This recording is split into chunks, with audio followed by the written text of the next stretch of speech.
they're sitting on their couch, they have nothing. Like, how do you motivate someone? Like, what do you tell them?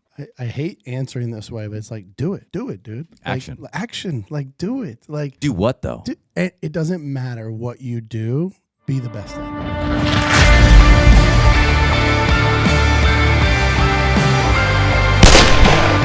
Welcome to 45 on the Hour podcast. I'm your host, Colt 45, and I'm here with Eric. I was absent last week. The black belt. Last week was crazy. I got sick, and then there was fires everywhere. I know, bro. This whole area was going crazy. You've been helping a lot of people with damage mitigation, or what's going on with you right now? Yeah, man, it's been crazy. We've just been, getting out there, just trying to, help people rebuild their lives and what we can. So obviously, we got out there and we were offering services for free to relocate people with the moving company part. We have a bunch of students and families that they had to evacuate. Nobody from us have lost their home, but a lot of close calls. Totally. I know a few people that lost their houses. Oh man. Yeah. Crazy.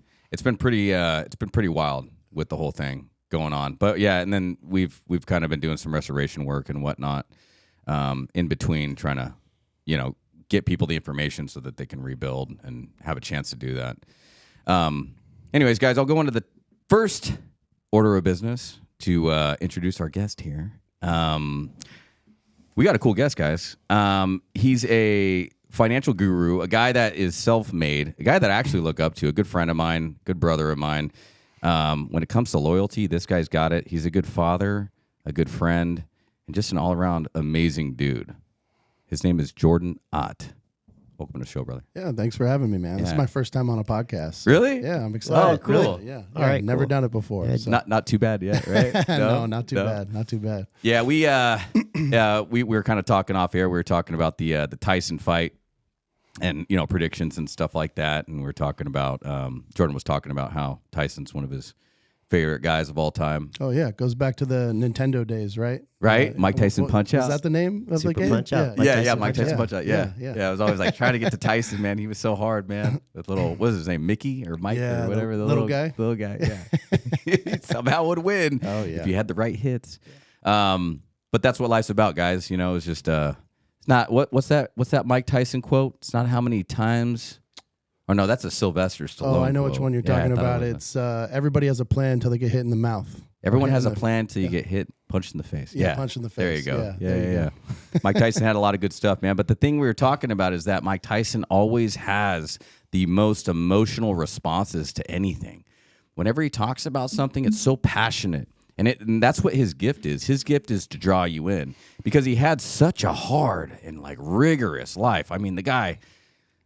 he's got just a handful of stories that I just remember, like how he got beat up, on the playground and finally just had enough, and just whooped some dude's ass. And, his anger was like his fire, Grew up in New York, right? In the Bronx? Brooklyn, I think, yeah. And he had this whole thing with pigeons, because he'd relate to them, and that was like his thing. And it crazy. It kind of brings me back to my childhood. We had this guy next door that actually had pigeons, and he used to always be out, putting his pigeons in the air, and they would all go up in the air, and for some reason, they would all come back whenever he called them back. And it was like, wait a minute, what the heck just happened? You just brought birds back by calling to them?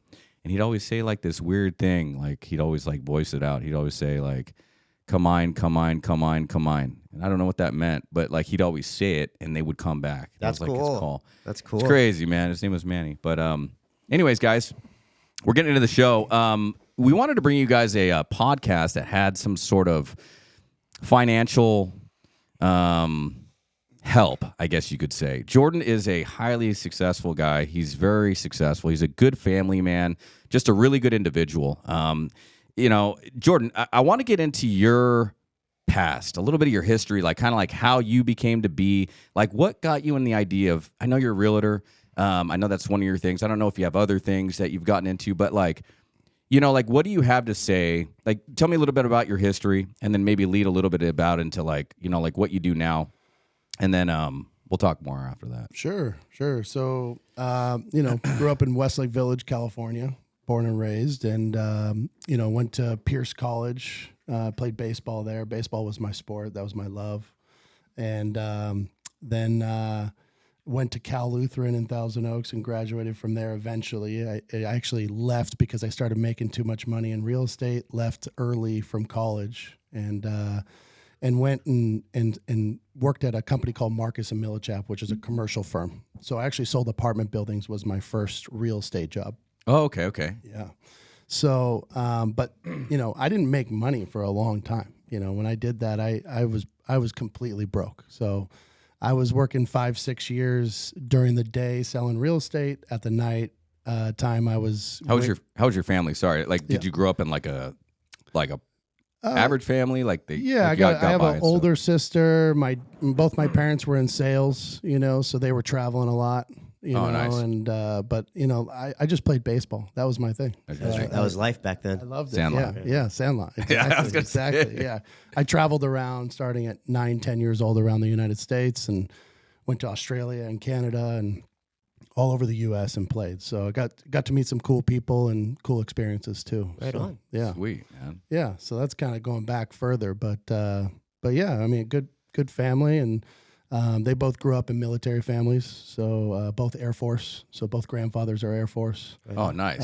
Yeah, one of my grandfathers actually taught ROTC at USC for many years. So after he came back from the war, so Cool. I had no idea. yeah. So What war was he in? 2? I think it was 2. Yeah, Yeah, number 2. Yeah. So I get to reap the benefits of USAA from him. Right, So, right, yeah. But you're doing that. You're living the American dream now. So. Yeah, absolutely. So. But yeah, just I always wanted to make money. Yeah, that was the big thing. I saw these guys that were successful and doing well, and always wanted to make money. I wanted to do well, and from a young age, I was always trying to make money. At 12 years old, I was the guy on the corner with lemonade stands all the time, and trading baseball cards, even if it was a bad trade for the other kid, as long as I could. Same exact thing. Yeah, right. Right. There was a few times I think my parents made me give the card back because I got too good of a deal on it. So Right. But yeah, and early on, it was a struggle for me. When you say early on, timeline wise, 20 something? Yeah, right around 19, 20. How old are you now? I'm 37. 37. Okay. 37, yeah. So I just wanted to make money, like I said. So I started buying MacBooks. You've got one right here. Right. On Craigslist. Okay. So there was a sell option on Craigslist. And, every night I'd scour the web and I'd send out 100 emails a night and I'd lowball every single one of them, right? And, 90 people would tell me, hey, pound sand, right?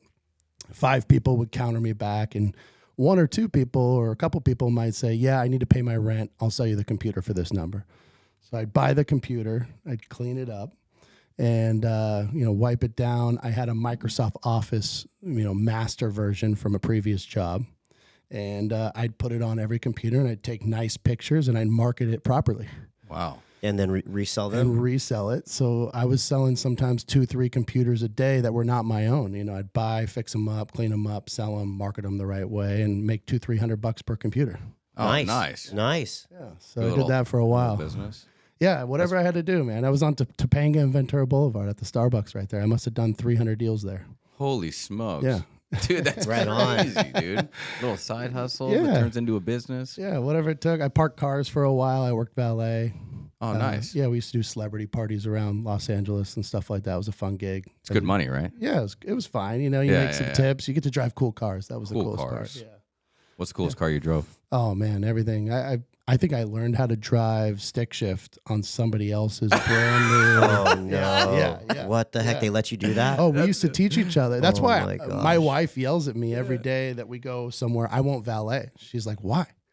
And I'm like, "Because I know what valets do." Mm-hmm. And, I come from the hotel life, and the valets would be like hit or miss. Yeah. And when a nice car came in, you had to go talk to these guys like, "Hey, don't be revving the engine. Don't be doing stupid shit." Yep. But they couldn't resist. Yeah. Also, like you said, like if a guy doesn't know how to drive stick, like you just hear it like, bah, like what the heck? And you're Oh, like, yeah. Grinding dude, gears. Yeah, a car Dude. comes back, it Right. stinks of clutch, you know? Right? Yeah. It's like burning. there goes your Yeah. tip. You're like, what's going on here, man? What'd you do Nah, to my but- car, bro? But we drove Yeah. everything, you know, Lamborghinis, Ferraris, Porsches. I'm a big Porsche guy. I've got one now. I love Porsches, 911s. You can't go wrong with it. Oh, you know? yeah. So I've seen the one you have. It's pretty sick. yeah, I love Yeah, them. yeah. I've had a bunch. It's just great cars. Yeah. You can actually drive them. They don't break down. Look beautiful, classy. I like them. Yeah. Cruise super nice. They're super nice. They handle super well. Porsche's known for their traction, right? Like their turning ability or something like that, They right? handle amazing. The And these handling. new ones have what's called rear axle steering, which is where the rear wheels will actually turn the opposite direction of the front wheels, only about an inch. But it'll help you a just ton. enough to help the car corner better. Yeah. Stabilize it. Yeah. Nice. That's kind of cool, actually. Yeah, it's- I didn't it's even really think that was cool. like a thing. I know. I was like, what? Dang, that's pretty crazy. So we just kind of like learned a little bit about you. I'm kind of curious, like, so where you're at, like you're a really good dad, man. And I say that over and over again because like I take passion in being a good father too, you know. But a lot You're of people, great dad. You're sorry to interrupt thanks, you, bro. but No, you're good. You're a great dad. Oh, You're a thanks, great dad. brother. Yeah, I You see too, you do man. stuff all the time. Yeah. I just kind of try to be in relationship with people that are, you know, on the same vision and same goals as me, you know. Yeah, you want to have the same at goals. least- Lions walk together. Right. And I was talking about, you know, being alone, you know, and I feel like a lot of people right now are alone. They just feel like they're just alone and they're trying to figure their life out. Maybe people are struggling financially and all those things. And I was like, I got to get my buddy Jordan on here. I bet you, you know, he's got some good tips for us. Not only that, I mean, just the whole family aspect, but balancing family with financials is so huge, man. And it's so hard right now. You know, people just can't figure it out. They're like, what do you have to say to the average guy or lady that's just sitting there going, you know what? You know, I work for this company or I do a job or I'm maybe on disability or trying to get off of some sort of benefit, you know, and I'm trying to get back into the working field, but I have kids, I have a family. Like, how do you balance out your family and put time towards your goals? Is it just like a consistency thing or like, how do you see it, bro? It's hard, and it's funny you asked this question because I wasn't always this way. You know, it's hard out there right now. I don't care who you are. I like how you say that. Everything is expensive. I mean, hotels are crazy, food's crazy, everything's expensive. So I just always had this desire to not work and live the normal life. Most people work their tails off until they're 65 or 70 years old, and they retire for 10 years. And if you're lucky, you have 10 years of not working if you're healthy and you live a long life. I didn't want to do that. I wanted to stop working around 45 or 50 years old. So in order to do that, I put in the time. So I just outworked everybody. I am not the smartest guy in the room by any means. I feel the same with me, man. You front loaded it. Yeah, I was 100 hours a week for 15 years, and I put my head down into real estate and just tried to outwork everybody. And there came a time I had my kids, and right when you have kids, the first thing that happens is you become selfless, right? You don't care about yourself anymore. Correct. It's the first time ever because I was selfish. I always thought about myself, and you have kids, you don't care about yourself anymore, right? You care Right. about It's them. just about what's best for them. What's best for them. And if you're having a bad day, you hang out with them, your day's better. It's great. But How'd you get into real estate?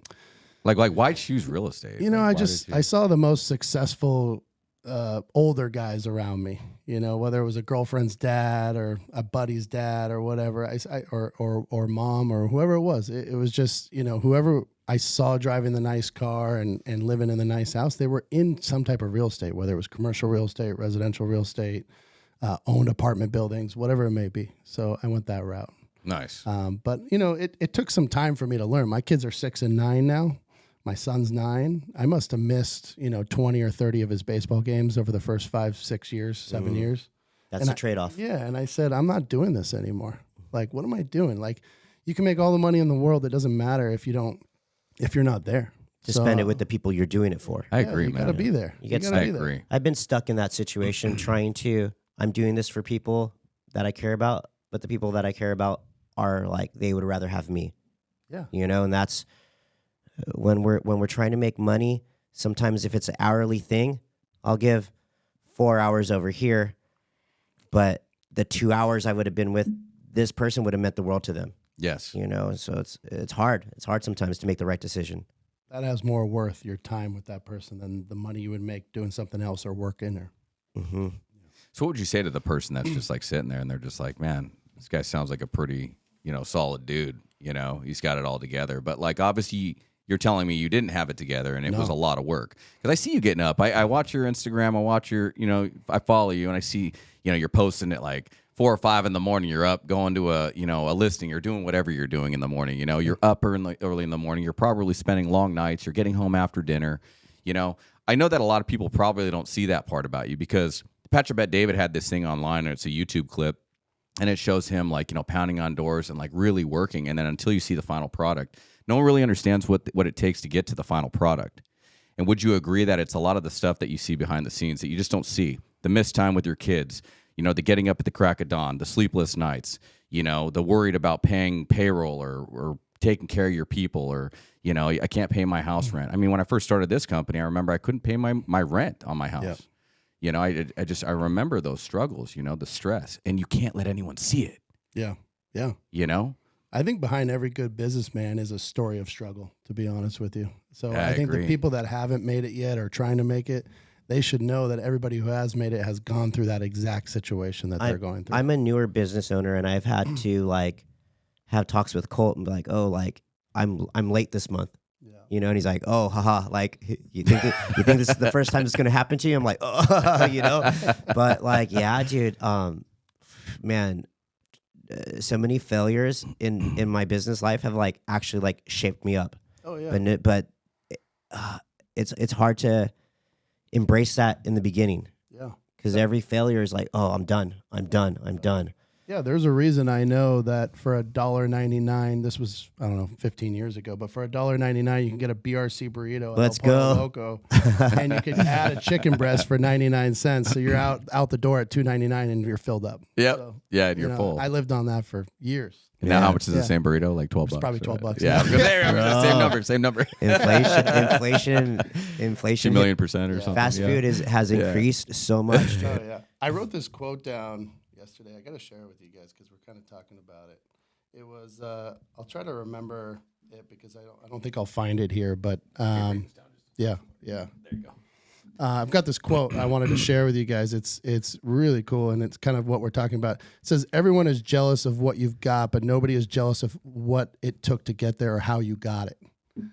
So everybody's jealous of what you have, but nobody's jealous of how you got it. Mm-hmm. And I could totally thought that relate was to a cool quote because, you take anybody like Elon Musk or you take, any of those guys, like he has a struggle too. I mean, there's tons of videos out there you could watch of Elon Musk of going bankrupt or, Tesla you could see during that time, he was like balding. Yeah. He was fat. Like he was like, you could see the stress in him. Yeah. He's a different person now for sure. I mean, money has part to do with that, but he's got success. He's got a political career now. I mean, he's got to figure it out. Do you agree that like, excuse me? Shout out to Elon. Shout out to Elon. What's Shout up, bro? out to Elon. We'll have you on the podcast next week. Doge to the moon. Dogecoin, Dogecoin, yeah. God, I just froze on what I was going to say.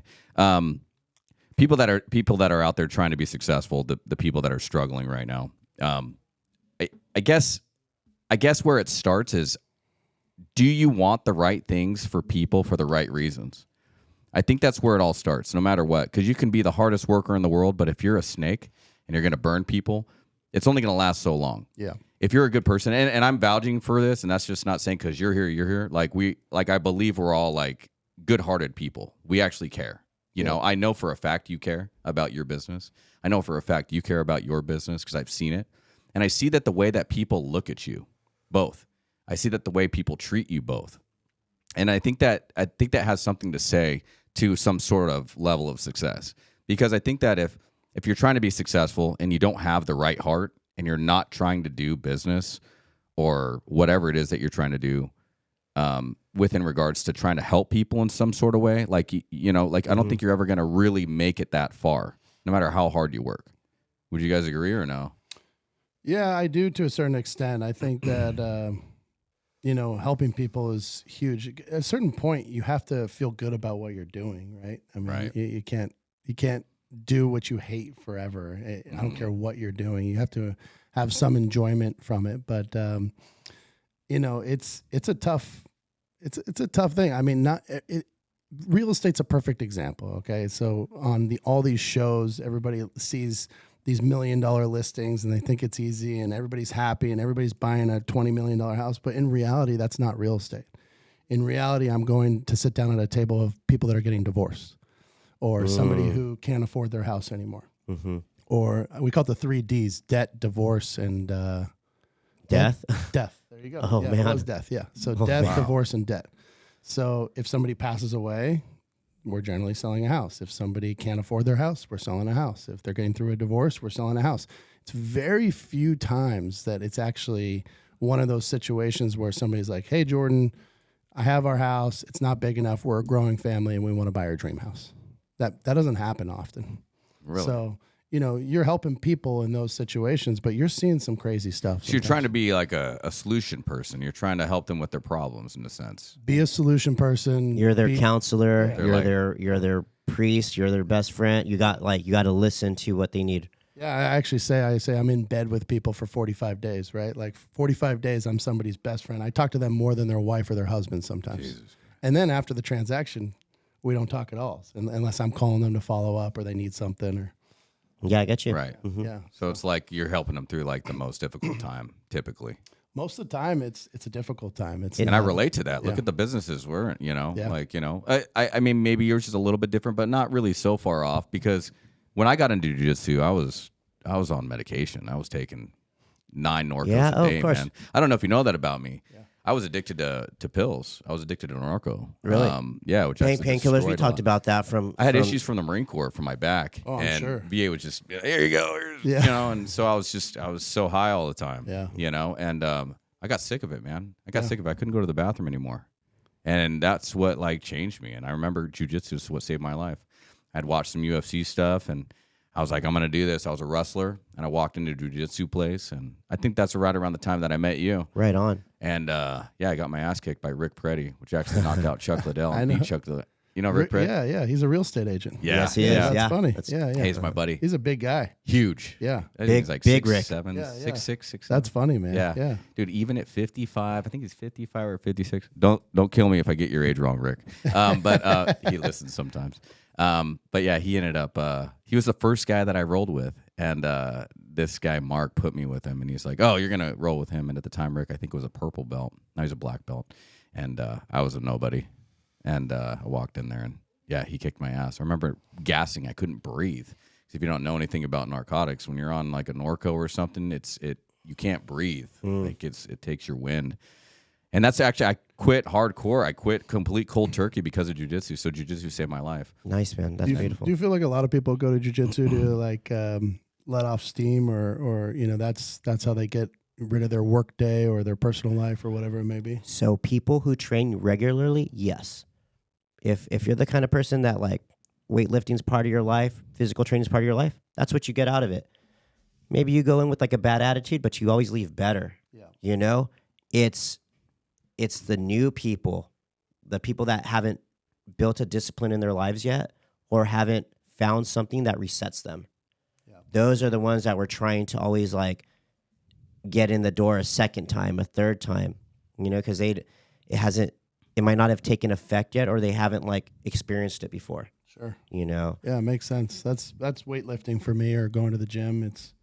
I don't even care about the result anymore. It's for the mental part of it. And Yeah, it's that endorphin release, right, that you get. it's part of life now. I actually right? can't even sleep, man. If I don't do jiu-jitsu or I go running or I go to the gym, I'm trying to switch it up a little bit because I'm 41 now. So I noticed that like my body needs a little bit of a change, Yep. And I've been, Actually, the morning call we had today was Morning call?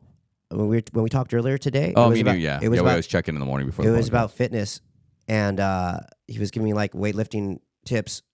I'm trying to gain 10 pounds. Yeah. So like I haven't been eating in the morning, right? You were telling me like I haven't been consuming my eggs. Like I'm just like, and I don't like to eat in the morning. It's tough for me too, but you got it unless you're fasting. If I work out, I have to eat in the morning. I'm eating eggs and chicken breasts every morning. Me too, yeah. I eat 5 to 6 eggs a day. Yeah. It's like a natural Have vitamin. you seen the benefits of yolk now? Like, our whole lives we were told not to eat the yolk of egg. I see it going around now, and like that's What's like the benefit? It's huge cognitive benefits. It's it's like a superfood almost. Can you It's put like, it up it's- on the board? It's almost like what we need. Like that's pretty. We could survive off of that. Yeah. And it makes sense now. But neurological benefits. I mean, it's like creatine. Everybody should be taking creatine. I just pulled it up. Egg yolks contain a number of vitamins, including B12, B2, A, and folate. I don't know if folic acid. yeah. Egg yolks are also one of the few foods that naturally contain vitamin D, which is essential for healthy bones and teeth. I've noticed a huge difference eating meat and eggs. So I eat eggs. I just started maybe 2 months ago eating 5 to 6 eggs a day, and then eating meat 3 to 4 times a week. Yeah. I watch your Instagram page all the time. And Oh, yeah. You're always cooking up a storm. I Yeah. love it. You're doing a lot of burpees and you're eating meat. I love it. I am. he Thanks, says- brother. That's us, man. Same. And he stays super Same. lean too. Yeah. Like he's not chubby. Like we were talking. It's like I don't want to just get fat. Yeah. 15 pounds. I want to get muscle. 15 pounds Well, because you got a competition, right? You're gonna do or something in like April. that, right? So in April, Okay. I'd like to add 10 pounds to my frame, and he's saying I need to add 15. Yeah, you can do it. I just gained 40 pounds over the last 15 months. Whoa, Holy really? smokes, man! Yeah. Well, What? how tall are you? Not 6'2"? bad. What? I'm 6'4", 262. Dang. Jesus. Yeah. So I've put on a lot of weight, but it's good weight. Yeah, you're not chubby, Yeah, you look- right? Like it's not fat. Yeah. You Wow. look bigger, like Just working out like an animal 5-6 days a week, but you gotta eat right. It's all diet. I think it's 80% diet, 20% working out. yeah. Mm. I would agree. Yeah, and the diet's huge for the brain, man. Yeah. So now what I'm more into, believe it or not, is because I hurt my tricep, so I'm switching some things up. I'm doing a lot of leg exercises, shoulders, more abdominal, and more cardio. I've switched everything up just so that my tricep can kill. It's super inflamed. Burpees are hard on the body, wrists and shoulders. Don't you think? Going up and down. I would agree. Yeah. Yeah. So I've tried to there's different ways of doing it too, and I've talked to a bunch of guys that do it. Like there's this Wes Watson guy. You've probably seen that guy. He does Yeah. crazy amounts. He does like 103 Yeah. counts every day. But It's a great exercise. Oh, It's just I feel like it's tough. It would be tough on my wrists. I have it bad is. wrists. The only reason I do it, I've noticed that burpees. I'm trying to always be in positive flow state, so I struggle with ups and downs, highs and lows, and I've struggled with it my whole life, where I feel like like something just pisses me off, and then I just get this snap. It's like boom, it's a trigger, Okay. But like I was talking about in the last podcast, there's things that I've learned over time. Triggers through anger. Anger is always been a trigger of mine. It's just, I don't know if it's like a male thing or just something like just something, but it's not anybody else's fault. So if like you triggered my anger for some reason, it's typically not that person's fault. It's the fault of someone from the past. I see, but you've internalized it, and that's like your Correct. So thing. now got I don't you. look at it like that. If someone's like triggering me, I look at it as almost like a check engine light on a car flashing. It's like, you can't hear it, but it's just flashing. Did that change for you after you served, or were you always that way? After I served, I had a lot of, I was struggling with a lot of, what's the word? Regret, I guess, from the Marine Corps. I was struggling with a lot of, I just felt like I was, just treated like shit. Yeah. I got out and it was like, all right, you're out. See you later. And I was dealing with all these mental health problems. Yeah, and they I don't was looking at my care about our fucking car. vets. They don't do a good job with it. Yeah, to their they did talk to me about like where you going and stuff, but I didn't give a shit about anything. But just get me the hell out of here, And so I don't know. I was just struggling at the time, just with a lot of mental health issues. Just trying to figure out like.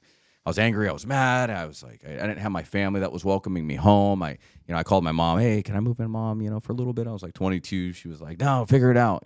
Oh, that's nice. Oh. Yeah, and so I was like living in my car, man. Outside the base on, for a yeah. while, just trying to figure it the fuck out. And I Down did. in Wainimi, or where were you? Pendleton. Okay. Yeah. So I It's mean, Carlsbad, right? Or it's Camp Pendleton. It's like San Clemente. San Clemente. Okay. Yeah. Oceanside right huge there. base, Yeah. huge base. And going through an episode like that, and then I went from that to, getting a job and trying to figure things out. But I just remember I didn't have it together, and it just got worse. I was just doing everything that my conscience was telling me not to do. I was ignoring it. And that's what I talk about now on the podcast all the time is you got to listen to your conscience. Yep. Your conscience is that voice of reason from God, I believe. I believe that that's the source. That's the good source, you know. And if it's telling you something, you have that feeling in your stomach, you know, it doesn't feel right what you're doing and you just feel like shit and you feel that guilt. You know, it's like that's what it's telling you. You're struggling with it. And I've learned that if you don't struggle with that and you just give into it and you're like, all right, yeah, I can't do that. And you have the power of choice and you overcome it constantly with choice, it gets easier to deal with that. But you always have the voice here, right, which is the voice of, you know, evil that's always saying, no, fuck that. Pick up that drink, you know.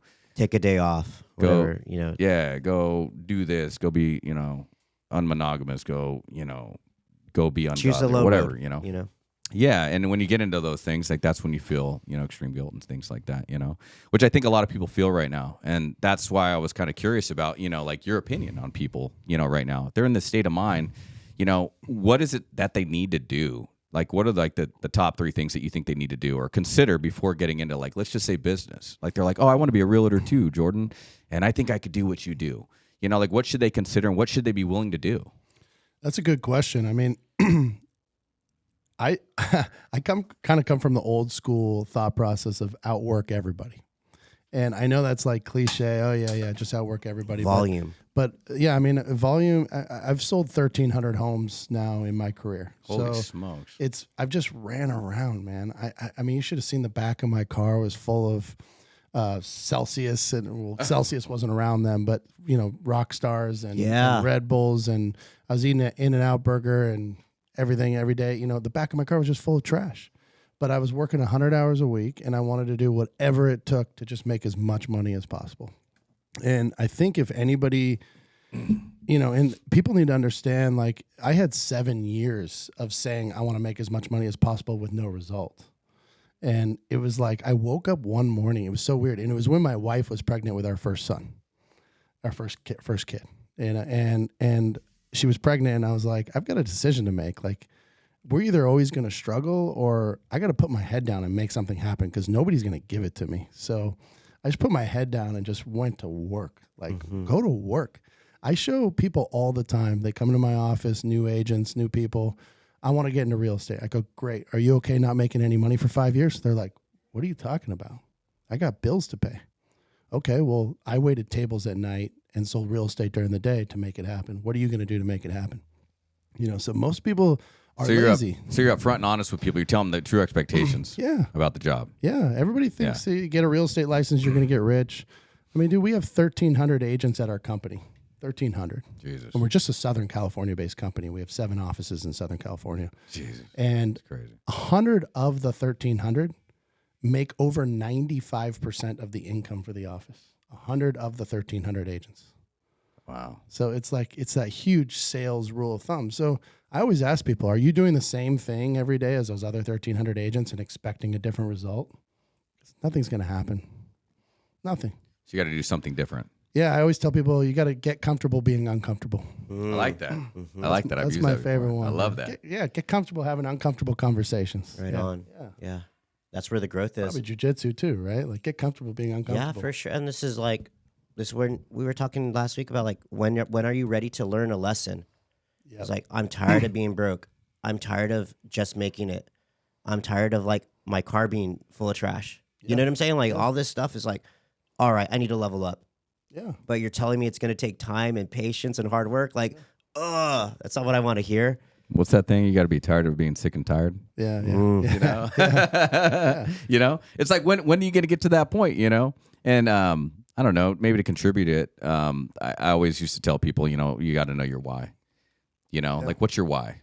Like I could probably ask you, and you'd be like, yeah, it's my wife and my kids. I was gonna say my wife and kids. I mean, that's it. Selfless. That's what I got from you. Selfless, like, not selfish. It's not Right, you got to choose. It's not your why. It's like your who. It's almost to a fault.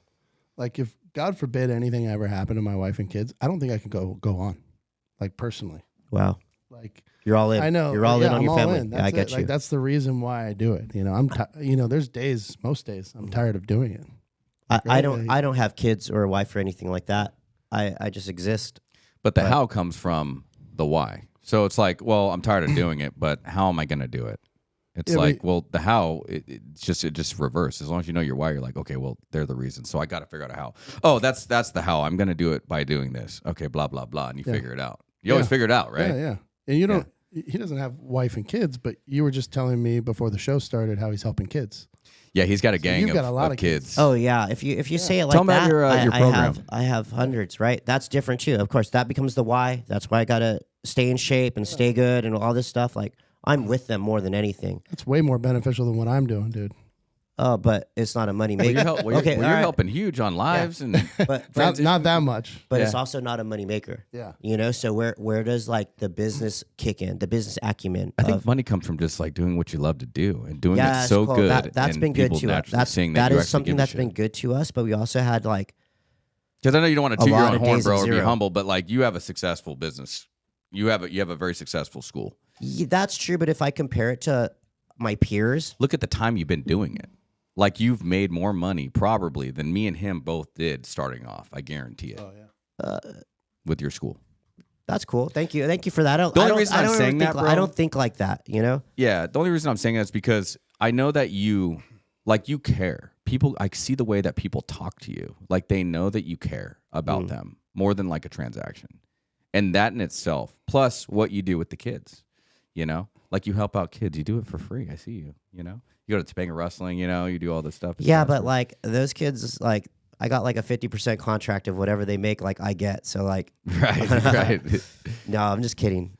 Yeah, man, dude, I'll get it back in a different way, you know, and that's something we always say too. Like I might not be rich financially, but I'm rich in other ways. Correct. You know, so count your blessings. You made a joke about it, but have you thought about actually doing that? So, which part? I'm going to give you a story about the part of taking a percentage of future earnings. So, and I'm not talking about if they go do something else, but if they are in jiu-jitsu moving forward and they end up competing and being successful. So there's actually a guy in Major League Baseball right now. I don't remember his name. It's just a Brian Gumbel episode. It was amazing.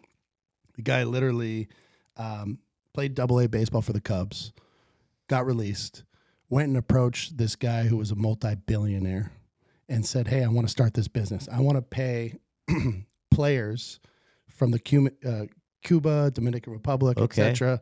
I want to pay them $1 million for a percentage of future earnings. Okay, so basically, Fernando Tatis, who plays for the San Diego Padres, one of the best hitters in the league, 10% of all of his earnings go to this guy because this guy gave him $1 million when he was playing AA baseball. He front-loaded him. Wow. Front-loaded him. Wow. And when he, Fernando Tatis came from the Dominican Republic, no money, no anything, no help. But he believed in him. $1 million for him to give to his family to the Dominican Republic is a lot of money. A lot of money. So he gave that to them. The 10% he's made on Fernando Tatis so far, I believe, is around $110 million. Holy smoke. For that $1 million investment. Now, I'm not saying you're going to pay these kids, but what if you start giving some free school to these kids that you think have a future for a percentage of future earnings? There's a business opportunity right there. I'm actually very fortunate that I do have a bunch of kids that are now in college doing this. Yeah. And some of them got full rides and all sorts of other stuff. That's awesome. And when they're back in town, they'll cover a class for me, or they'll like show their signature techniques and stuff like that. And that's been fun days, as they get to experience this next part of life. Yeah. I'm also a college coach too. And like every once in a while, a college kid will come over here to the school and apply their discipline. I'm a business major. Yeah. I'm a tech major. I'm an engineer. Yeah, a lot of the stuff that we do here is all student-based too. Yeah, the confidence you give them helps them at the next stage in their life, even if it's not jiu-jitsu, whatever it is. Mm-hmm. Mm-hmm. It's crazy how we all come from like different walks of life, but like we kind of turned out like the same. It seems like it's all like a little bit different. We have to like climb the mountain. Where are we on the mountain? Like we're all willing to get results better. are still the same though, no matter what. I mean, if you want results, you got to put in the work. Yes, sir. Right? You got to put in the work. So that's kind of what we're getting to the bottom of. Not right? non-negotiable. I think that's non-negotiable. Yeah. Yeah. Look at you. You work like crazy. You got a couple different companies. Do either of those work if you don't work? No. I mean, it's like that's like the first thing to do. It's all about being present, right? Got to be there. Yeah. Can't just sit at home and be like, boo-hoo, me. I'm not doing well, I can't tell you how many times I just wanted to close shop. I can't tell you how many times. How many times I've had trucks breaking down, not running, people not showing up, workers not being here, this, that, That's the crazy. other. Every excuse in the book. And it was like, oh, well, got to go be a mover today. Right like, you're right? Nobody cares. Go do it. Nobody cares. Yeah, no one cares about your feelings, That's it, But I made a choice, and I think this is maybe just to add to kind of the question, solution to like the whole thing about, like, what is someone to do? And I think you just got to make that choice. Are you willing to do whatever it takes? Like, just like you said in the beginning, right? Are you willing to do whatever it takes to get to that point to where you want to be, right? Or that goal, right? Because you had a goal. You're like, I want to be financially stable because I don't want to be that man that's looked upon by my wife like, hey, honey, can you go get groceries today? No, I can't afford it. Yeah. You know what I'm saying? Or I can't pay rent, That is like we were talking about this a few podcasts ago. I can't remember what we were talking about or who it was with, but we were talking about like it doesn't make me feel like a man if I can't provide. Yeah, that's part of the basic thing of like I need to have money to provide for my family. Like we were getting into like why we do certain stuff, right? And why as like a leader or a business owner, like now you got your employees you got to take care of. That's a different type of responsibility. Right, because they rely on you. Yeah. Just like my people, like they rely on me for a career. They're not just coming here for a job. Most of my guys rely on me to like, they always want more money. They want something. I had to and they're looking at me to provide that. Like sometimes I almost wish I was in a business. Maybe, I don't know if it's the same, but like yours where it's like, it's just determined on like your productivity. Yeah. It's like, okay, if Jordan shows up, he's selling a house. Even if he works 20 hours a day, at least you it's just up to you. But it's not even up to me. Like it's up to me, and I have to make sure like everyone's emotions and feelings are in sync across the board. Our warehouse guy's doing his job, so he can have the vaults out, so the movers can come in the morning and pick up the job. And then there's just so many different moving parts, and everything has to flow. It's the emotional part that nobody talks about of being a business owner is the burden you carry of having your employees, right? Wow, yeah, that's huge. Nobody talks about it. The emotions. Yeah, I feel. Yeah, you're a I wish I counselor. didn't. I wish I didn't feel that way. It'd be so much easier, right? Yeah. Like if you didn't care about other people, it'd be so much easier. Right. But when other people that work for you or working for you or on the team or whatever it may be, or your employees are struggling, like you carry that burden probably. I'm assuming they're in 100%. they're in your decisions as well. You have You're to trying almost take care of you them have to somehow. almost be knowledgeable about like what's going on with your employees. And I just had an employee just walk in right before you came in. It was a service master employee, first technician. This guy came in and he looks like he was a little tough. But, he had a black eye and but he knew the job. He'd been doing it for 5 years, and he had like a little bit of a history. Seemed like he was kind of like a little rough around the edges, but I like that. I like people with a little bit of spice. And I came in, and the first thing I asked him was like, are you willing to do whatever it takes? And he's like, why? He's like, of course, I'll do whatever. I was like, no. Before you say that, what I mean is, are you willing to do whatever it takes? Are you willing to wake up at whatever time? This is a 24/7. 911 restoration business. He's like, absolutely. I was like, because why? I want to know your why. He's like, because I don't want to get back into the gang life again. And I was like, holy shit. Cool, That's man. a good All right. answer. Yeah. And he's like, because all I've ever done to myself, like I've had family that have been involved in it. I've seen, shootings and been involved in things, and I'm just sick and tired of this shit. And I got him emotional. He's like, I'm sick and tired of this shit. That's where you want somebody in your situation. That's got to be a difficult hire. Hey, this is 24 hours. You might have to wake up at 2 a.m. Are you good with that? Yep, 100%. That's and I tell everyone the worst up front. I think I talked about this 10 podcasts ago. Yeah. That's my hiring thing. I tell everyone, like, are you sure this is how it is? Are you willing to work 20 hours a day? Are you willing to be in the ruts? Are you willing to pick up shit and piss and vomit and blood? That's what I just said on my line of work, right? Which is, are you okay not making money for X amount of time? Exactly. And they're like, everybody's response is, no, what are you talking about? Is that cool? Well, Yeah. I don't know what to tell you. It's not the right job for you. No, absolutely not. Because and Mark Cuban had said it best. He said it on the Shark Tank one time. He was telling somebody, some guy was like, oh yeah. He's like, well, why do you need this extra 100,000? The guy was like, oh, it's for my salary. He's like, you ain't getting a salary. Yeah. He's like, you're not getting paid $1 to run your business that you're asking me money for. Yeah. You're doing it for free. And the guy's like, well, no, I mean, that's not. He's like, okay, cool. Yeah, I'm out. He's like, what the fuck? He's like, listen, I don't want anyone that can't start it. You need to be able to work from ground zero. Yeah. Okay. And you got to pay to play. I agree now. You got to pay to play. I agree now in the sense that we were talking, what if everything got taken away? I would be able to start again.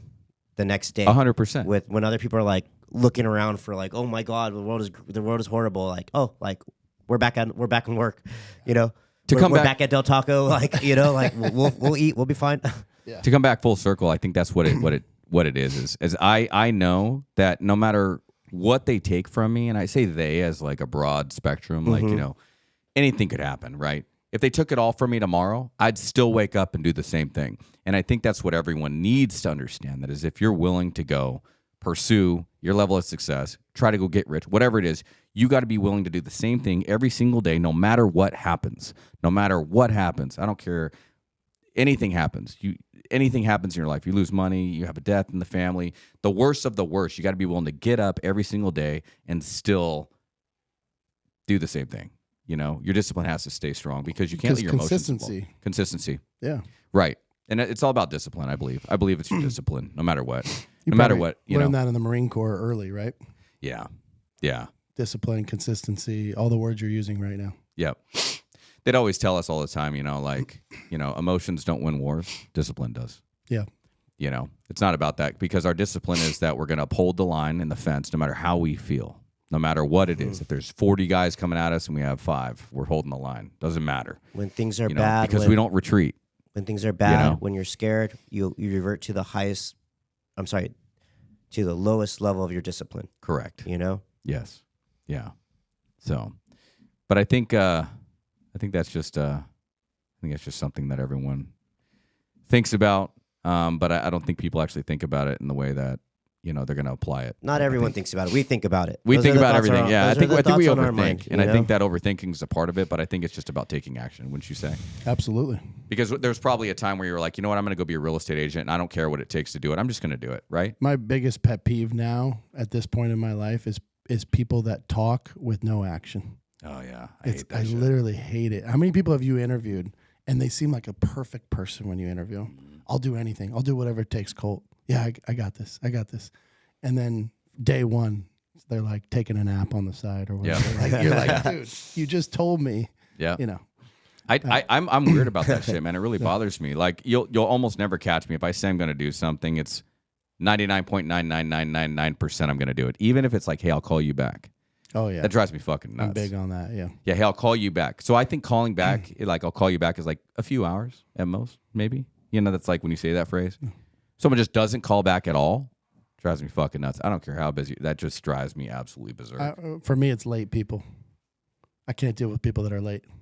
Most people don't have that though. I can't. People think that's okay. I know that's a military thing, but I just can't be late. No, I get you. I get you. I was here at 10:45. Yeah. Yeah, 15 minutes early. Yeah, 15 minutes, right? They always say 15 minutes is on time. You know, on time is late, right? You know? But, you know, you got all these people out here. Just want to go back to it one more time. So we've kind of covered a few things. Do you have anything else to say to anyone that's just sitting at home, like maybe listening to this? We have some viewers. Like, I know we have some people out there that this could maybe change the way that they think about their life. For me, I know for a fact business has changed my life because it gave me, I know for a fact it gave me purpose, but I also have like crazy ADHD, and this keeps me so freaking busy, bro. And like, so it doesn't. And I've worked on it, but I know for a fact like there's people that are sitting there like, man, I don't know if that's for me, but I definitely want to be able to provide for my family, and I want what you guys have, you know, whatever that is. How do you balance it all? Like, how do you tell them like where to start? Like, they're sitting on their couch, they have nothing. Like, how do you motivate someone? Like, what do you tell them? I hate answering this way, but it's like, do it, dude. Like, action. Like, do it. Like, do what though? It doesn't matter what you do. Be the best at it. Just like be the best. Like go do it. I like that. You're gonna knock on doors. Be the best person to knock on doors in the entire world. Do it. Somebody tells you, a boss tells you, a mentor tells you to knock on 50 doors. I would knock on 150. Somebody would say, hey, Jordan, you got to make 50 calls to be successful in this business. I'd make 150. I used to do that. It's like so simple. 10%. It's actually very simple for anybody listening that's at home. Like, it's actually very simple. Outwork everybody else. Do more than what you think you're supposed to do. Do more than the guys or the girls standing next to you. Do more. Do more. What if people are indecisive and they don't know what they're going to do, but they know they need to make money and they want to be rich or whatever? How do you even tell somebody that? Like, how do you direct somebody? I think you have a decision to make. If you want to make somebody else a millionaire, go work for somebody. If you want to be a millionaire yourself, work for yourself. Self-employed people are what make the United States. It's as simple as that. Okay. You know, and it's hard. It's hard. I mean, to go be self-employed or to start your business or whatever, it's very difficult because you got to make money while you do it, right? You got to pay your bills. You got to pay rent. You got to buy food. And a lot of times those businesses don't pay that to start on your own. You're right. So a lot of people get comfortable in the trap of being an employee and they like the money up on week 2, they get a paycheck and they're comfortable with it. You're never going to, you know, exceed anything or get anywhere doing that, in my opinion. Unless you're uncomfortable. Yeah, you get comfortable being uncomfortable. There you go. It's like the best saying. It is. It really is. I hated making calls, dude. When I worked for Marcus and Millichap, they stuck me in a room and they literally gave me what's called a green sheet. Green sheet is where all the apartment building owners' names and phone numbers are on. And they're like, call the list. I'm like, well, what do I call about? They're like, doesn't matter. Just call and find somebody that wants to sell or buy. Wow. And I'm like, I'm 21 years old. These guys are 60-year-old apartment building owners. What do I tell them? What do I say? It doesn't matter. Stop asking questions. Get on the phone. Like, and I try to tell people that. They always want to know how it works and how do you do it and what should I do? Don't overthink it. Dude, stop Pick up the thinking. fucking phone. Just pick it up. And dude, I did that and it took me 8 months. 8 months of making 150 calls a day. And I got this guy on the phone. I'll never forget. His name was Avi Schlanger. Holy shit. He owned an apartment building on Van Nuys Boulevard. It's 42 units, like $4 million building. And he's like, yeah, I'm in a 1031 exchange. What do you got? And I'm like, you know, I'm like, stoned. I'm like, wow, this guy actually wants to buy something. I'm like, I'll send over, it's called a setup sheet, which has all the expenses on it and what the building's doing, et cetera. Sent it over. He bought the unit. Nice. That was my first sale, a cold call. But it took 8 months of 150 calls a day to hit that cold call, but an $86,000 check for a 21-year-old kid. Wow. Thought I was on top of the world, right? Holy smokes. You hit a home run. Yeah. Let's go. And then it took me another year to get another one. So it really wasn't that much when you do it over a year, right? But Yeah.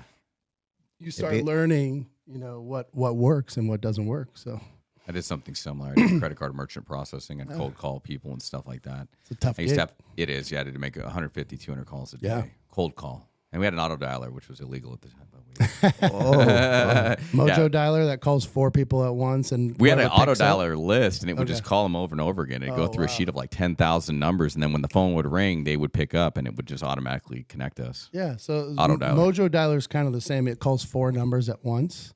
Whoever answers the phone connects you to that person, and then the other 3 people that don't answer leaves a voicemail. You have a recorded voicemail, so you just hit 4 calls in 30 seconds. Right. I like Volume. Volume. Yeah. that. Yeah. It's freaking crazy. It's crazy. Cool. But yeah, it's just all about effort. Yeah, That's all it is. It is. I hate to sound so black and white and just be cliche, but No, dude, this is good. I got a bunch of tips right here that are like, like maybe obvious, but like I wasn't thinking like that. So do you just own one business? Do you just do real estate or do you do other stuff? So I make most of my money now not actually selling real estate. I do hard money loans, so I lend out money to people that can't get loans through a traditional bank. People in the marijuana business, people in don't show any money on their tax returns, et cetera, et cetera. So right now I've got I think 23 hard money loans out. Nice. So I lend money to people. It's my favorite kind of investment because it's protected by the asset. So if somebody defaults and doesn't pay me, I can foreclose on the property. So I'm the bank. I act as the bank. Wow. Yeah. So it's my favorite kind of thing because I used to own property through COVID. Half my tenants stopped paying me rent because the state of California felt it was okay for tenants to not pay rent during COVID. But I had to keep paying my mortgage payment. That's really fair, right? No, it's not. That's fair. great. Worked And my tail off for 20 years to buy these houses, and I had to make mortgage payments, but they didn't have to pay me rent, so I was just losing my ass. So sold all those buildings or those houses, and then bought or started lending out money. There's nothing tied to it. I don't have any maintenance, no calls at 2 a.m. for a broken water pipe or vacancy issues or anything. It's just these loans, and they're generally 1-year notes or 2-year notes. So you just got to hope that they make their payments. Yeah, and I'll tell you, I've been doing this for about 8 years, and I've never had a default. Wow. Nice. Yeah. Oh, you pick your clients well. Out of then, how you many know? clients? I've probably done 200 to 300 hard money loans. No way. Yeah. Whoa. I hope they don't pay, to be honest with you. You get the because asset. the asset's worth a lot more than the loan. So it's like tied to their house or Exactly. some Yeah. whatever. Yeah, same thing at the bank. If you have a loan with Bank of America and you don't pay them back, Bank of America takes the house. Jesus. I don't want to take the house from these people. It's just these are people that they have different types of businesses, and the traditional bank will not give them a loan. So I give them a loan. So they're vetted the right way. So it's like they have the money, they just can't get a typical type of loan. They have the money, they make money. It's just maybe it's a cash business, maybe it's Yeah, and I've been around the block with that a little bit, so I kind of understand what you're talking about, and it totally makes sense because there is people out here, especially in California, that they make their money every which way they can. And it's a grind. I mean, look, you're talking to all these people. What do you do to get started? It's hard. There is no doubt. Like, I'm not going to sit up here and say how easy it is, and it's very hard. But just outwork everybody. That's it, right? Get up every day, outwork everybody. Do you have a program that you go through? Like, do you have I'm just kind of curious on like a day of Jordan Ott. Like what do you do, bro? Do you just wake up at like 5 and then eat your breakfast, go to the gym, and then I learned waking up. You probably figured this out, but waking up earlier allows you to get a lot more done in your day. Correct. So, yeah. Wake up. You go to bed earlier though. Yeah, I go to dude. I used to be a 1 o'clock in the morning guy, and now I'm out by 9:30. Wow. Yeah. Get up around 6, sometimes earlier. I can't sleep. I'm ADHD like you, dude. My mind does not stop. So, right. Life's a mirror, not a window, right? Yeah. It's all the same, So I wake up, try to work out. Working out's super important. It's helped me big time mentally. At just home? having a routine. No, I go to a gym. Okay. In Westlake there. And just wash up there and then just go out from there. No, I'll generally come home and shower at home. I don't like showering at the gym. But Yeah, I don't like that. Yeah. If Got I all had- the old guys walking around. yeah. Exactly. We'll be coming over. Benefit of being self-employed, right? You get Right. to make your own schedule, but you got to work, Most people that are self-employed think, oh, great, I get to take more vacations. I get to work less. Hell It's actually no. the opposite. Complete opposite. It's the opposite. I'm working weekends and holidays and all that stuff. I used to always tell people this. That my uncle, he owned an auto body shop in Seymour. It's called Star Auto Body. It's actually my adopted uncle. His name's Uncle Pete. Oh, I've What's heard up, of Uncle that. Pete? Heard of that shop? Yeah. His name's Pete Trupiano. I learned a lot from him, and I remember he still guides me to this day. We talk, we bullshit all the holidays and stuff. But he told me something. I was like, hey, I want to get in business. I want to be like you, Uncle Pete. I want to own, I don't want to own an auto body shop, but I want to be successful. He had that like hidden money kind of thing. I knew he had money, but he just never talked about it. But he always had all these houses, and he owned his building that he, the corner shop. He had to actually own that building. He owned it. Yeah. Now he sold that business and then kept the building, and then now they pay him rent. Pay him rent. Yeah, it's great. Wait, what? Yeah. Sometimes they sell the building with the business, but that's awesome. Yeah, and just a smart guy, just old savvy, like he reminds me of like a Sylvester Stallone kind of guy. He looks just like him, almost similar. And man, so he'd always tell me, he'd always be like, give me some business advice, Uncle Pete. He'd be like, you want some business advice? He's like an old surfer guy, Man, I think the best thing I could tell you is whatever money you make, none of it's yours till after 10 years. And I'm like, 10 years, man. Wow. I have to wait a decade to get paid. He's like, absolutely. None of it's yours. Don't start the business thinking that anything from now until you're 10 is yours. Wow. And I was like, wow, hold on a second. That's great. How am I advice. supposed to survive? He's like, figure it the fuck out. Yeah, that's great advice. Yeah. And I was like, wow, but why? Why can't I just take money before? He's like, because you got to get in your mind that it's not yours, because you're exchanging two things. Either go work for somebody and get a paycheck and then live and work for them for 20, 30, 40 years, whatever. Or give up 10 years of your life today to have the rest of your life kosher. Because once after the 10 years, it's going to start quintupling. Yeah. You know what I'm saying? It's just boom, multiply, and it just keeps getting bigger and bigger and bigger. And then once you get the systems down and you have your people working for you and your systems are set, because we got to live and die by our systems, and all you got to do is just formulate a plan to maintain it. And half of the maintenance work is just emotional maintenance. That's all it is. Hey, I hire you. You got to talk to your employees. You got to find out where they're at mentally, constantly, and just maintain them mentally. Just figure out how to keep them doing what they're good at, and don't force people to do shit that they're not good at. Don't say, hey, you're better off fit here, but they just don't want to do it.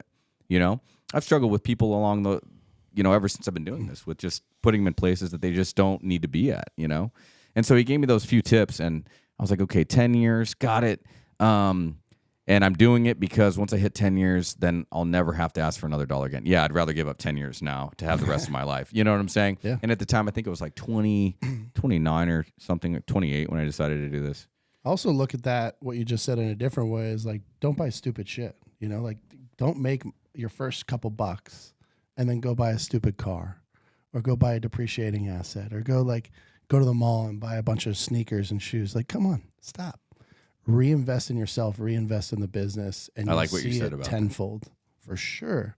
Most people, I'm telling you, I watched it over and over again. I've seen guys make a ton of money, go out and buy that Lamborghini, Ferrari, and then literally Lose their ass. 3 years later, they lose their ass. That's gone. I got into real estate in 05, 06. 08 was the crash. I watched all these guys. I was like, dang, these guys are balling. These guys got this, that. Literally, their cars were gone. Everything was gone. Holy Like 2 years later. I'm They like, lost it dude. all. Yeah, it was a good learning lesson for me. That's how I learned. I got in at that time. Holy the hardest smokes. time. The hardest time, right? Right on. Yeah. I feel like that's when I got it. That was probably around the time. No, yeah, I think I got it in like 2013, 2011. No, it was 2011. How old are you? Me? Oh, 41. 41? Yeah. 83? 83, yeah. Yeah. Yeah. And the biggest things I think I learned was just overall, just be consistent with everything. I think that's just what we're trying to get at here is just be consistent. Create action. Stop asking why. I don't think anyone needs a freaking plan to do anything. No, Like, I'm get up. so anti that. Yeah, me too. Just throw yourself out there. Scripts, like Tell people the truth. Yeah. You know how many times I walked into a move and I didn't even know what I was doing? I was like, you know what? Honestly, I have no idea how to do this, but I'm going to figure it out. Yeah.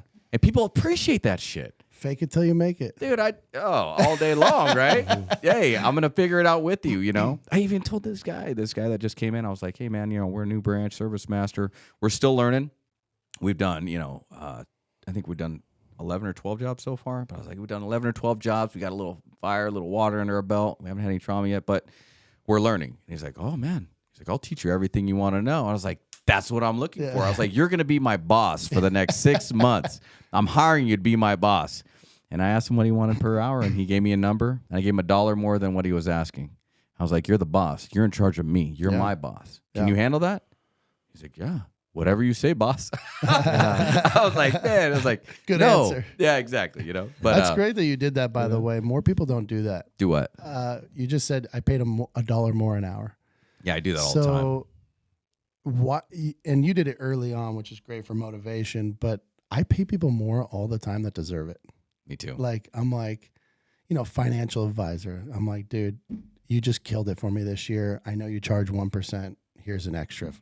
Like, dude, why don't more people do that? And guess what? Now that guy looks out for me. The first thing that comes across his desk that's awesome, guess who he's calling? Sends it your way. It's coming to me. Mm-hmm. Yep. Like, people don't take care of people enough. Like, it's just crazy. Correct. And same thing with having businesses. Always make sure you pay your vendors on time.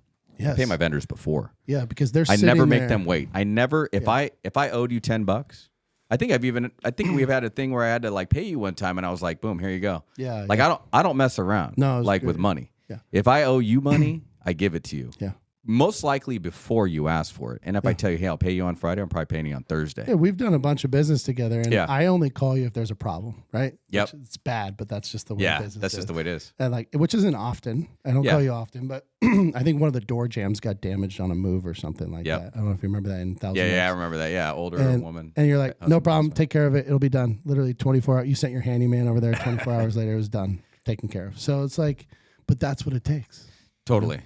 Because if you have a loyalty to respect for somebody else and you're doing work with them or whatever, you always want to make sure that whatever you say, you're going to do. That's your You reputation. know, that's your reputation. Yeah. Because all we have in this world is what is the two things? You want to say it or what? I'm sorry. You what? No. I don't even know if it's one one thing, but we have two things in this world. I think it's you have your brand in your balls or whatever it is. You know, something like that. You know, it's like that's all you have. Because if you lost everything, all you have is this, just your handshake. You know, like I don't need a piece of paper for a contract. Personally, I don't. I'll never back off on it. And if I had to, for some weird reason, I would have a sit down with you. I would talk to you and I would work through it. Like, hey, man, I bit off more than I can chew. I made a mistake. But I don't want, what we said to go to, the fences. Oh yeah, for sure. I want to make sure, like, what can we do to get through this? But that's what makes you successful as a business owner is because you understand that guys like me who are referring you business have other shit they need to take care of. Correct. Yeah. You So don't I deal with the learned bullshit. early on that delegation is literally the biggest tool as a business owner, delegation. Oh, yeah. So like if I can delegate to somebody I know is going to handle the job and handle it right, great. Awesome. Makes you look like a rock star. They're getting all the business. I don't need anybody else. I don't need to talk to anybody else. I don't need to think about anybody else. take care of my shit, take care of my clients, so I can be good over here. Correct. Yeah, 100%. And I think that's what a lot of people struggle with, even having businesses, is they don't delegate enough. A lot of people want to make $1 here, $1 there, and they're working 24 hours a day just trying to literally write an email when they could have an assistant or something. Like, no, I don't want to spend $2,000 a month. It's like, but how much time do you spend when you could have it also? And it's just like the thing that you said with your kids, you know, like now if I were to say, hey, Jordan, you want to make another $1 million a year? I mean, you probably say yes, but at the same time, like, what if I told you that would cost a half a year with your kids in time? Yeah, time is a big thing now. Right? So that's what I did now. I feel like it hits you in your late 30s, right? That's when you start thinking about time. I never thought about time. You start thinking about it. When you start thinking about that, late 30s? Yeah, like just in the last year or two, which is kind of funny. I never thought about that. It was, I actually, when I hit 30, you're 37? 37. Yeah, so when I hit 37, I started having panic attacks because I was taking on too much shit. And I was totally like a ghost for my kids. I couldn't even see them. Yeah. I couldn't even sit down and talk to them. I was having so much trouble just connecting. Yeah. And then, you know, I thank anxiety for saving my life, because it really did. It actually put a different perspective. This podcast wouldn't exist if it wasn't for anxiety. Yeah. This is my healing, you know, honestly. Yeah. And because I got to a point where I wanted to end my life. I couldn't focus mentally. I was just so, I didn't want to live like that forever. Yeah. You know, it's almost like being in pain for the rest of your life, you know, like a severe pain. There's no quality of life. So I got into all this stuff. But what I was trying to get at is, I couldn't connect with my kids, man. I needed something to wake me up. And then, you know, this thing, the Service Master thing kind of approached me. And I remember going to them and just telling them the truth, man. And they ended up buying into me over like 8 other people. There was 8 other people, all this, and there was guys with more money than I did. And they were like, no, we want that guy. Yeah. And they called me the next day and said, hey, we chose you to have the franchise over everyone else. That's awesome. Yeah, I had to go through like, I think 8 separate interviews, and I went on a board of like 32 people nationally, because it's an $8 billion a year company. Yeah, it's intimidating. And they were like, yeah, we want you. And I was like, okay, sure. What do I do now? They're like, oh yeah, you just got to send your franchise for me, and we're going to give you a discount on that. And then, well, you know, and they'd like help me out with everything, and here we are. But I remember I had no idea what the hell I was going to do. I was like, what the hell am I going to do? You know, but I was so used to being thrown to the wolves, I just, you know, ended up figuring it out. But yeah, when I get back to my kids, I decided that you know, I wanted another partner, because I didn't want to take on the grunt work as much anymore. I didn't want to be out in the field and do marketing and all these other things. So I was like, you know what, I need someone, and I found the right person. Delegation. Right, because to me, my time with my kids mattered more. Yep. So I decided that I was going to be home at a certain time to make them dinner, which obviously you see on the gram and whatever. Yeah. You know. That's why I think people need to sacrifice the time, like what you were just talking about, the 10 years. Do it in your early 20s. Like I'm, and people might hate me for saying this, I'm very anti-college. I'm anti-college. Because you're just wasting 4 or 5 years of time that you could be learning and generating income and working, or you can go to school for 4 years, be in debt. And very few 17 or 18-year-olds know that they want to be a doctor or a lawyer at 17 years old. Show me one. Show me one. Yeah, they're all confused. Yeah, they're confused. Trying to figure it out. It's crazy. And you have a degree. I do, but I left early. And I went back and I had left like 2 classes early. Did you finish them? Yeah. Oh, okay, went back like 8 years ago and just finished them to finish it. But I don't use the degree. It's a piece of paper. Yeah, me too. I have a degree. I have a bachelor's.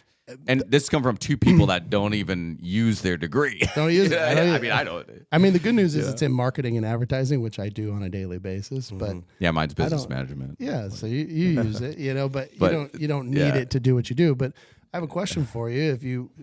If you started at 18 years old, this Service Master business, where would you be today? Oh man, I have no idea.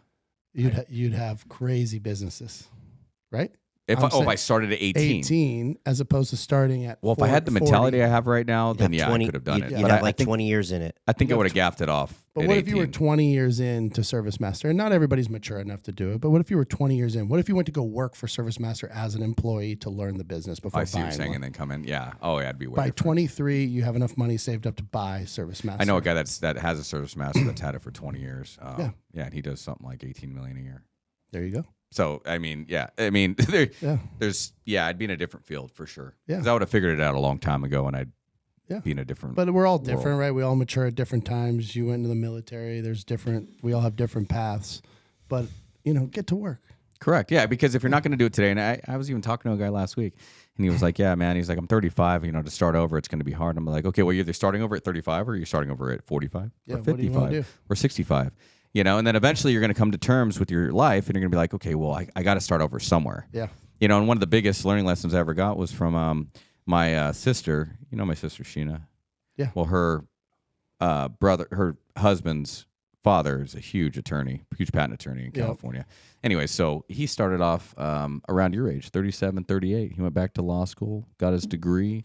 Nice, huge lawyer. And so, I mean, it's never too late. It really isn't. You just got to come to terms with yourself. Like, I don't care how long it takes. I don't care what age I am, because I feel like I'm getting younger.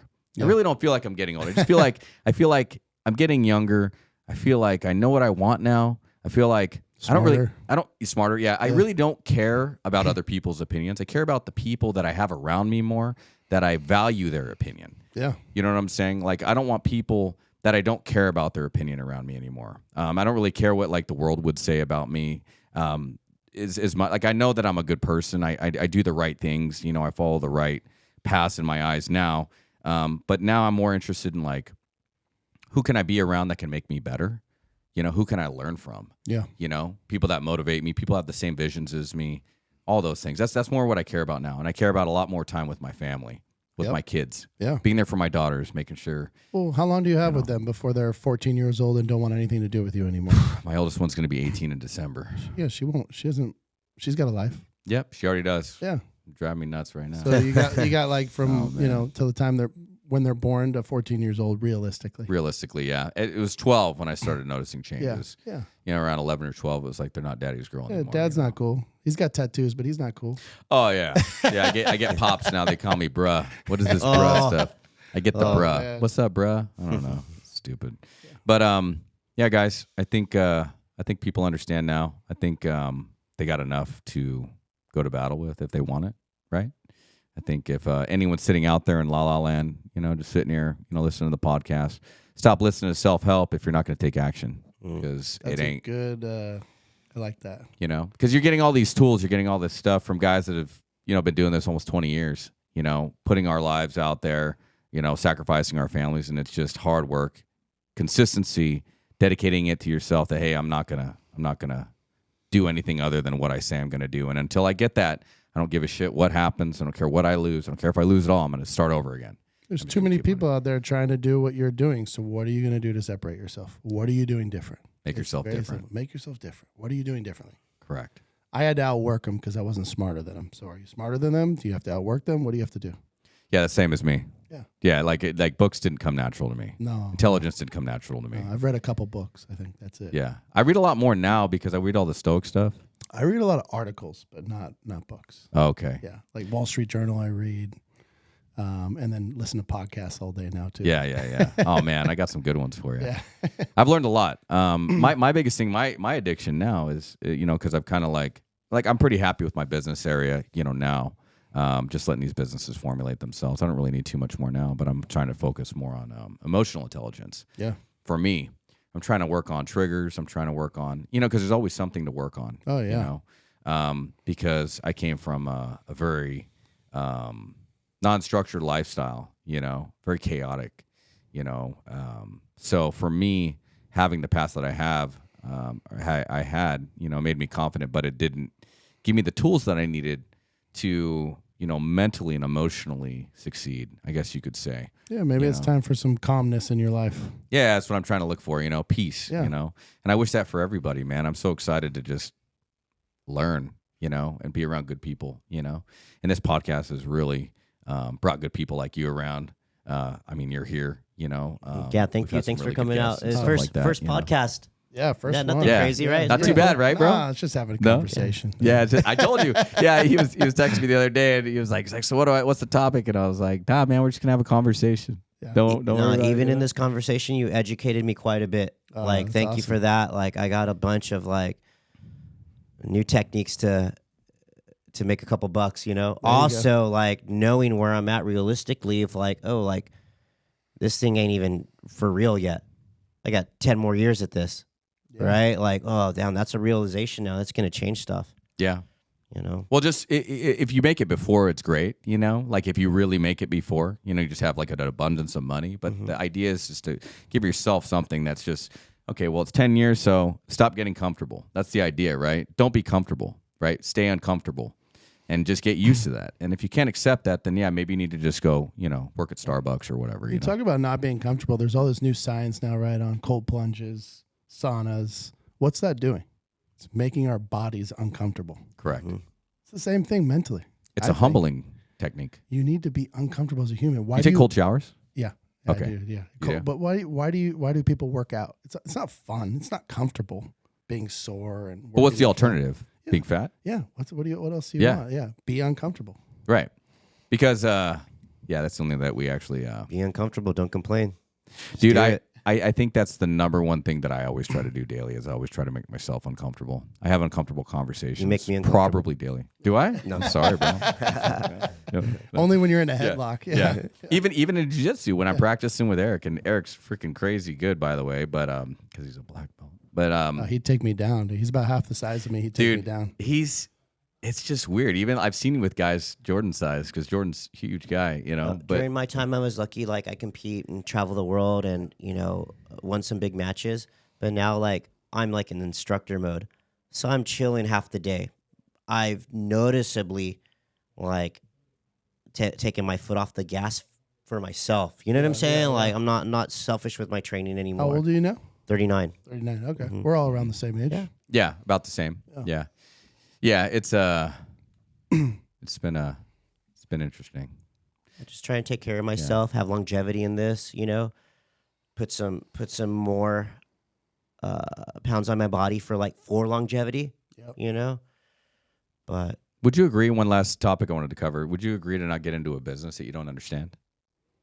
No. If someone no, Mm-mm. Really? Okay, I heard that from somebody a long time ago, and they were saying I was like, hey, because I asked a financial thing. I was like, hey, you're pretty successful. Like, what do you suggest? And he's like, oh, don't get into a business that you don't understand. Nah, I didn't understand my business. Really? Okay. I learned it, right? Okay. Yeah. And you can't tell me both. you understood your service master business. You're learning it. I only knew one part of service master. So We did pack outs because obviously we're a moving company. Yeah. So we packed people. So we got subcontractor from another service master. And I got like a $3,000 check, to do a pack out. I was happy with that. I was stoked. Yeah. Then one time they had to have those checks. The checks that you have to sign, it'll say like company A and company B, and you have to sign it. Saw how much money they were making. They showed me a check for $30,000. Yeah, you're like, I'm in the wrong business. I was like, bro, how did you get a... Bro, I just packed out a 3-bedroom house and you got, or whatever, you know? Yeah. I was like, and he's like, go buy a service master. Yeah. And I swear, I'm not kidding you. I'm the kind of guy that if you say, you're not going to be able to do that or go do that, like, I'll go do that. Like, I will try it. I will risk it. 'Cause I'm crazy like that, And so I got on the phone that day. I left and I was like, I'm going to Google these motherfuckers. So I was Googling, there was a couple Google ads and I kept reaching franchises. I was like, man, so I had to figure it out. And I finally got a hold of someone with an email and then finally got a hold of someone after like 3 days of trying. And I got a hold of someone from Service Master and they were the franchise person that and it took about a year of communication. Just get to the but next look, dude, that just comes from due diligence and determination and being persistent. But you didn't know what the hell you were doing. No, I had no idea. None of us did.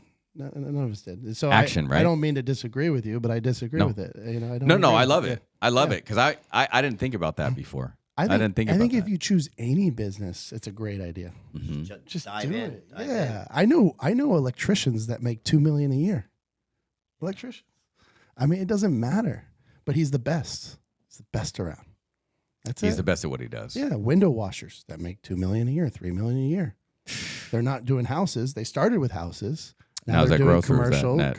Yeah. I mean, it's crazy. I think just go do it and go start a business. Go start a business. That's what America was built on. It's great. Yep. Where else can you do that? Nowhere. We're very lucky. The American dream, very man. lucky. That's why I'm so pro America. Yeah. Me too. Things are good right now. The economy just like crypto just skyrocketed. Like we're stocks are good right now. Yeah, it feels good energy. There's a little bit more energy in the world. I think. Yes, I feel it too. I can feel it just amongst people. Even communication's been a little bit better. The only negative thing I think is the cost of goods. I think everything's too expensive. You guys don't agree with that? Fuel. No, I agree with that. Food, hotel. It's so expensive. I think that's why the president got elected. Yeah, for sure. The people wanted a change. Yeah.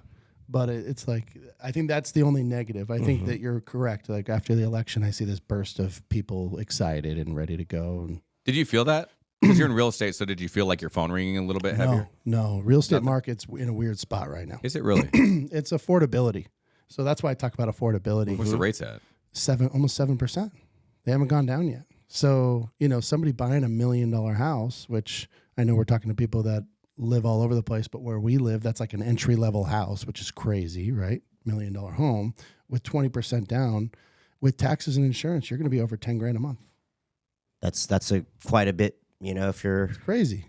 Where do you see the rates going in the next 4 months? They have to go down. Yeah. I mean, but we've been riding high for 15 years. I mean, think about it. Values have gone up technically after the crash in 08. Since 2009, 2010, values have gone up. What are we at? 15, 16 years? We need a little pullback. So what do you think is going to take to make that happen, and when do you think that's going to happen? It's simple supply and demand. Next 90 days? Yeah, we have more houses on the market now than any year over the last 5 years. So houses are sitting a little bit longer. They're sitting, yep. Even for the best real estate agent. It's Yeah, sitting. it doesn't matter. You're always hustling. I think I'm sitting on 11 listings right now. Is that? I don't know what that means. I have 11 homes listed on the market that are not selling. Yeah, I guess I was saying, is that compared to like someone else, like another real estate agent, that's a lot? That's a lot. Yeah, I've backed off.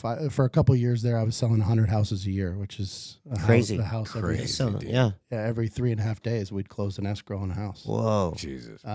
But this year we'll be closer to 50, which is still great, but it's just different.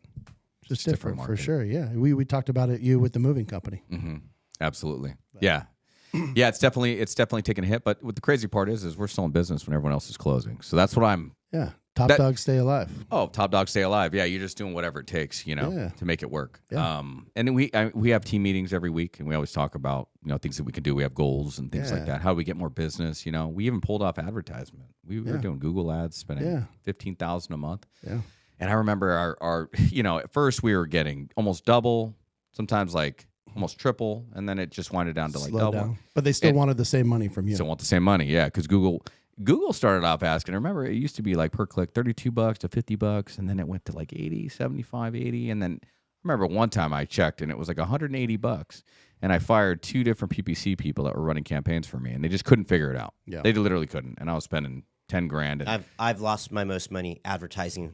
Yeah, supply and demand. If somebody else is going to pay more, they're going to charge it, even if it gets to a point where it doesn't make sense for you as a business owner to pay it. Just because, and then the quality of leads just sucked. Yeah. Those are where all my bad reviews came from. Was from like the bottom of the barrel clients, So I just decided like I'm not going to do that. I'm just going to work with people that I just relate with and that I do good business with, and I'd rather just do good business, even if it's on a smaller scale. And I just focused on that, and that's been working for us, especially for the last 6 months. And I'd rather have less work, only have like 5 to 7 jobs a week total, or 10 jobs, and just ride that fence. And I'd rather just be very small and strategic instead of having an abundance of work where I get 20 to 30 jobs a week, but then I have messes to clean up all over the place. And you're running around killing yourself for the same amount of money net at the end of the day because you're paying out these people that just had an intention of getting you to pay them out from the very beginning. Correct. Yep. And the state asks for 1 million types of fees too. Every time we do a job, I have to pay the public utility commission, the bear hefty, the tax board. Welcome to California. Yeah, it's just there's so many. Which I heard we're going to get rid of some of that stuff, but that's another topic. Yeah. But business has definitely changed a lot, and it's very difficult. But obviously, our business works off of the real estate market. Yeah, so if it has to do this. This is okay. I'm not saying this in a negative way. It's okay for this to happen. Values need to soften a little bit. Correct. Yeah, okay. and I really don't mind this right now because I tell my people every day. They're always worried about something, the market. This, and I'm like, forget about the market. No matter where it goes, up, down, left, right, whatever. I was like, we're going to keep doing what we're doing, but it can't last forever. No. It doesn't matter. Nothing does. We've been waiting for this moment. Even like the last 4 years have been shit show, right? But good times are on the move. Like they're in the horizon. They're right out there. Like don't be worried about like them coming or not. They're here. Okay. We just had a huge change in, presidency. There's a lot of, good emotions between the economy. Like I feel like the economy is generating some power right now. It's almost like that car that's warming up right now. It's a beautiful thing. It is. And I think by next year, I think like March, April next year, I think we're going to be in a different situation that we've never felt before. I hope really so. do. I Yeah, really hope do. I so. believe that. I believe that people believe more in God these days. I believe people are more faith-based these days. People are putting more reliance in mentorship. Do you have a mentor? I don't. No. Okay. I mean, I had people I looked up to, but I do have a mentor. He's on a podcast. Yeah, his name's Dan Bongino. Oh, really, dude? Yeah, I love Dan. Okay. Good, man. He's my mentor. No, but I just like listening to people that are way more successful than I am. And Elon Musk and Rogan and Bongino and those guys. They're just great. Pro America, pro working hard, and that's what I love. I love that, dude. Yeah. Yeah, I always said to myself, I have a hard time looking up to anybody personally. Yeah. I could probably only look up to maybe like a few people, Yeah. maybe like literally like on one hand, literally men, and I always just wanted to say to myself, like I want to be the person that I would look up to. You know what I'm saying? And if I could look up to myself, like then I've really made something of myself, Yeah. That's awesome. And so I feel like I'm almost there. Like I kind of like see myself as like that. And some people will be like, oh, that's just cocky. No, that's not cocky. That's just confidence. Yeah. And I think there's a huge difference. I did a post on that the other day, cocky or confident. Yeah. Huge People already difference. look up to you now. Oh, thanks, man. Even if you don't know it, they look up to you now. That's. Yeah, I think you can feel like people are looking for you to have the answer. Yeah. I think that's what that entails. And that's what I kind of like look at. It's like, do I have the answers? And I have to be honest with myself. Sometimes I don't. You know, and I think that's okay. I think that as long as I know the direction and I'm willing to be followed or led, because that's what it takes to be a leader. Is you got to be willing to be, you got to be willing to follow first before you become a leader. A leader also will take that first step into the unknown. Yes. You know what I'm saying? That's what we're all here for. We dive into a business I don't know nothing about. I'm gonna take all my L's, but then now I know more than the person behind me. Yep. But other than that, guys, I think this was a good podcast. I think we're good to go. Thanks for having me, okay. guys. Yes, brother. Yeah. You guys have anything else? No, Nothing to announce, bro? Nothing? No Go do crazy it. off the stuff? top of my head, no. No? Uh, You rolling with any superstars coming up here? what's going on? The Diaz brothers again? Nothing. Anything We like got a that? tournament at CSUN Saturday. We're accepting toys for our Christmas toy drive. What's that called? We do it through the Marine Corps a lot. It's called Toys for Tots. Please donate an unwrapped toy, and we'll send it to the right place. You guys can bring it to 1151 Avenida Acaso, Camarillo, California, 93012. Just walk in the building. There's a box out front. Yeah? That's it. Cool. Thank Cool, you. man. Thanks for stopping by. Thanks for being on, Very brother. cool. Thanks, Yeah. guys. Other than that, guys, get up, get after it, and get some.